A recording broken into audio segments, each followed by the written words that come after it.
when I first started wanting to raise bulls, I went back to Texas and Oklahoma. I was talking to Dale Hall, and he goes, "Hell, you want to raise them for? They're at every fucking bull sale around. You're stupid." And I said, "Not in California. There are no crossbred bulls left. It's not in California." And they told me I was stupid.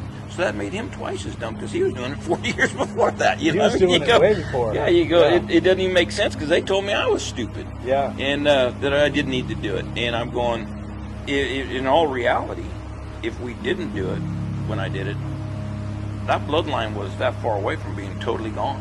Right. I mean, when I went to try to find a bull, there was only 2 of them left alive anywhere. Right. I mean, all you could find was little Oscar and Fonzie. Yeah. Everything I tried getting, the bull I really tried to get my hands on was the bull he called.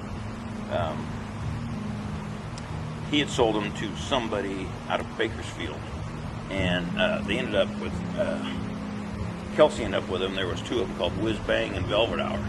And when I called Kelsey's, they had just canned Velvet Hour. He had to be 12 or 13 or 14 years old.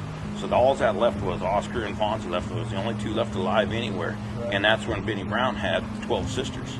And they were the sisters to them 2 bulls. Yeah. And you go, so really, in all reality, the world was just around the corner from everything disappearing. You know, maybe 4 or 5 more years and cows are dead and the 2 bulls are dead. You know, because I think when I bought Fonzie, he was already 7 or 8 years old. So in reality, there was only a few years left before he dies. Years left before little Oscar dies, and them cows are the same age, and it wasn't far away from being totally gone. And now, if you look at it, it's probably the most influential blood in the United States. I mean, even Canada. You know, and you go, and it all really started. Essentially, it started just with Fonzie coming back and raising Wolfman, and then when Wolfman started going to the finals, everybody started realizing, hey, this stuff works. Yeah. And all the Texanoki started realizing this stuff works. And it took them a long time before they really bought into it. Well, then all of a sudden, when little Oscar, when Danny started showing up with them, the Nacarado stuff, you go, hey, well, it really works now because you got this sire, and they're both just having calves hand over fist at buck. Right. Well, and then they become, now it's everywhere. Right.